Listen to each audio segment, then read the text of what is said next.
Your mind and your body have completely different needs, but your mind has control of your body. Your body has needs that you cannot avoid. You have to fulfill the need for food, the need for water, shelter, sleep, sex. All those needs of your body are completely normal, and it's so easy to satisfy the needs of the body. The problem is that the mind says these are my needs. In the mind, we create a whole picture in this bubble of illusion, and the mind takes responsibility for everything. The mind thinks it has the need for food, for water, for shelter, for clothing, for sex, but the mind has no needs at all, no physical needs. The mind doesn't need food, doesn't need oxygen, doesn't need water, doesn't need sex at all. How do we know this is true? When your mind says, I need food, you eat, and the body is completely satisfied, but your mind still thinks it needs food. You keep eating and eating and eating, and you cannot satisfy your mind with food because that need is not real. The need to cover your body is another example. Yes, your body needs to be covered because the wind is too cold or because the sun is too hot, but it's your body that has the need, and it's so easy to satisfy the need. When the need is in the mind, you can have tons of clothes, and the mind still needs clothes. You open the closet and it's full of clothes, but your mind isn't satisfied. What does it say? I have nothing to wear. The mind needs another car, another vacation, a guest house for your friends. All those needs that you never can fully satisfy are in the mind. Well, it's the same with sex. When the need is in the mind, you cannot satisfy the need. When the need is in the mind, the whole judgment, the whole knowledge is also there. This makes sex so difficult to deal with. The mind doesn't need sex. What the mind really needs is love, not sex. But then the mind, it's your soul that needs love, because your mind can survive with fear. Fear is energy also, and it's food for the mind. Not exactly the food you want, but it works. We need to give the body the freedom from the tyrant that is the mind. If we no longer have the need for food in our mind, the need for sex in our mind, everything becomes so easy. The first step is to split the needs into two categories. These are the needs of the body. These are the needs of the mind. The mind confuses the needs of the body with its own needs because the mind needs to know, what am I? We live in this world of illusion and we have no idea what we are. The mind creates all these questions. What am I? Becomes the biggest mystery, and any answer satisfies the need to feel safe. The mind says, I am the body. I am what I see. I am what I think. I am what I feel. I am hurting. I am bleeding. The affinity between the mind and the body is so close that the mind believes, I am the body.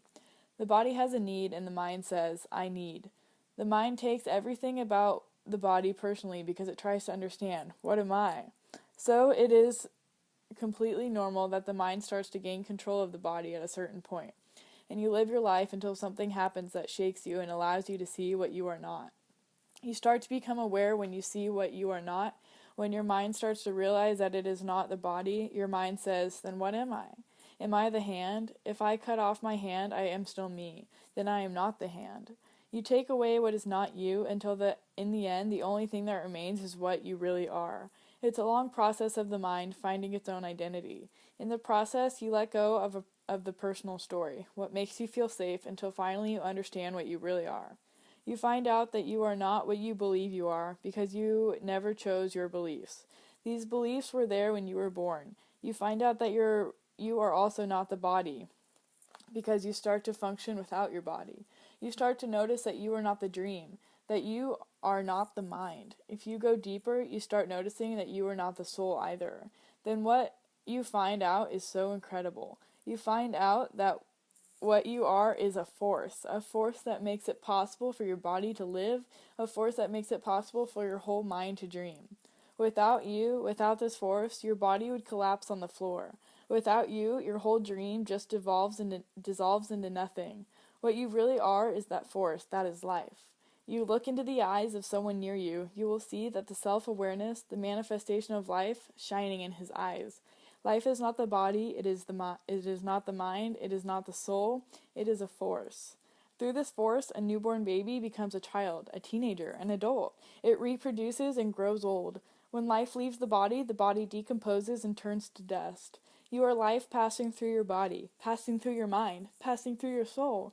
Once you find that out, not with the logic, not with the intellect, but because you can feel that life, you find out that you are the force that makes the flowers open and close, that makes the hummingbird fly from flower to flower. You find out that you are in every tree, you are in every animal, vegetable, and rock. You are that force that moves the wind and breathes through your body. The whole universe is a living being that is moved by that force, and that is what you are. You are life. Number 9, the Divine Huntress. Oh, I love this chapter.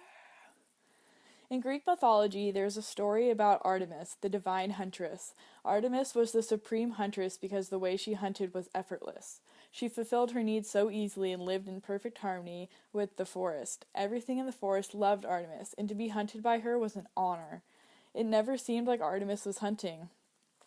Whatever she needed came to her. That is why she was the best hunter, but this also made her the most difficult prey. Her animal form was a magical deer that was almost impossible to hunt. Artemis lived in a perfect harmony in the forest until one day a king gave an order to Hercules, the son of Zeus, who was searching for his own transcendence. The order was that Hercules had to hunt the magical deer of Artemis. Hercules, being the undefeated son of Zeus, did not refuse. He went to the forest to hunt the deer. The deer saw Hercules, and she wasn't afraid of him. She let Hercules come close, but when Hercules tried to capture her, she ran. There was no way Hercules could get this deer unless he became a better hunter than Artemis. Hercules called upon Hermes, the messenger of the gods, the fastest one, to lend him his wings. Now Hercules was as fast as Hermes, and soon the most valuable prey was in the hands of Hercules. You can imagine the reaction of Artemis. She was hunted by Hercules, and of course she wanted to get even. She wanted to hunt Hercules, and she did her best to capture him. But Hercules was now the most difficult prey. Hercules was so free, and although she tried and tried, Artemis could not capture him. Artemis didn't need Hercules at all. She felt a strong need to have him, but of course it was only an illusion. She believed she was in love with Hercules, and she wanted him for herself. The one thing on her mind was to get Hercules, and it became an obsession until she was no longer happy.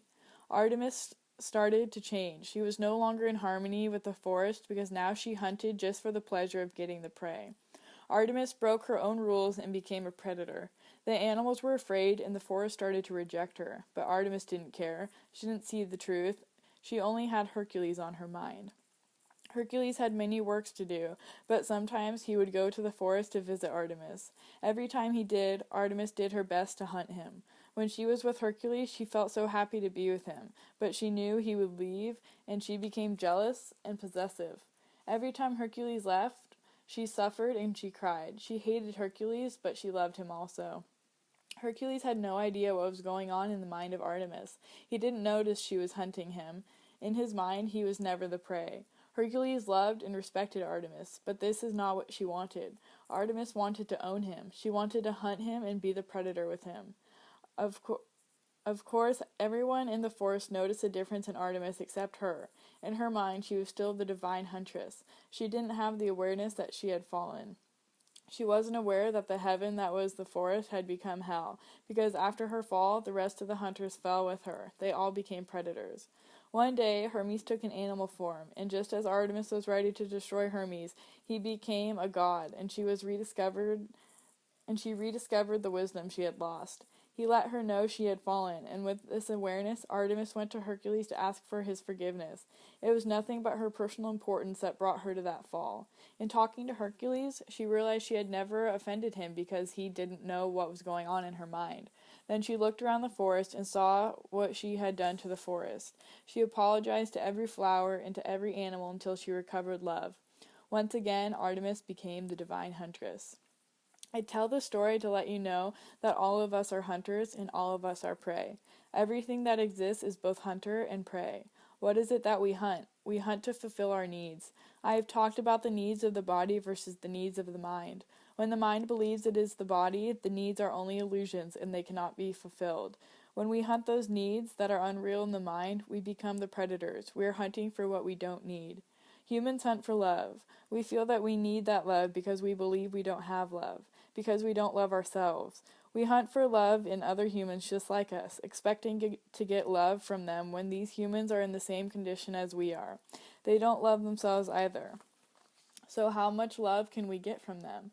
We merely create a bigger need that isn't real. We keep hunting and hunting, but in the wrong place, because other humans don't have the love we need. When Artemis became aware of her fall, she went back to herself because everything she needed was inside herself.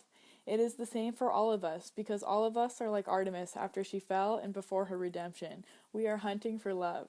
We are hunting for justice and happiness. We are hunting for God, but God is inside us. The hunting of the magical deer teaches you that you have to hunt inside yourself. This is a great story to keep in mind. If you remember the story of Artemis, you will always find the love inside you. Humans who hunt each other for love will never be satisfied. They will never find the love they need in other humans. The mind feels the need, but we cannot fulfill it because it isn't there. It's never there. The love we need to hunt is inside ourselves, but that love is difficult prey. It is so difficult to hunt inside yourself, to get that love from inside you. You have to be very fast as Hermes, because anything can distract you from your goal. Whatever traps your attention distracts you from reaching your goal, from getting that prey that is the love inside. If you can capture the prey, you will see that your love can grow strong inside you and it can fulfill all your needs. This is so important for your happiness. Usually humans go into relationships as the hunter. They look for what they feel they need, hoping to find what they need in the other person, only to find that it's not there. When you enter a relationship without this need, it's a different story. How do you hunt inside yourself? To capture the love inside yourself, you have to surrender to yourself as the hunter and the prey. Inside your own mind, there is the hunter and there is also the prey. Who is the hunter? Who is the prey? In ordinary people, the hunter is the parasite. The parasite knows everything about you, and what the parasite wants are the emotions that come from fear. The parasite is a garbage eater. It loves fear and drama. It loves anger, jealousy, and envy. It loves any emotion that makes you suffer. The parasite wants to get even, and it wants to be in control. Your self-abuse, as the parasite is hunting you 24 hours a day, it is always after you. So we become the prey of the parasite, a very easy prey. The parasite is the one who abuses you. It is more than a hunter. It is a predator, and it is eating you alive.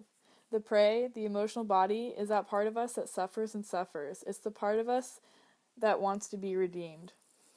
In Greek mythology, there is also the story of Prometheus, who is chained to a rock.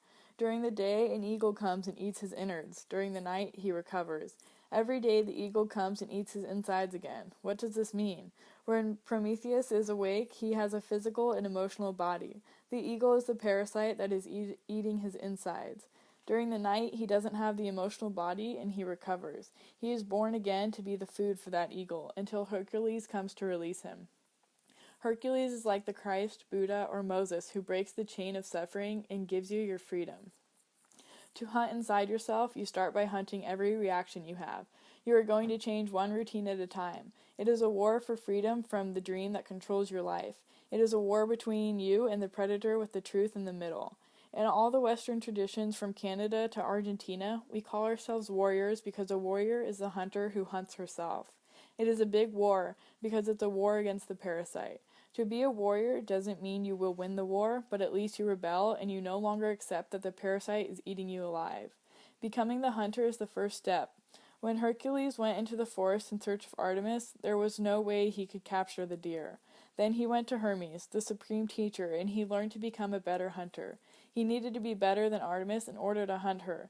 To hunt yourself, you also need to be a better hunter than the parasite.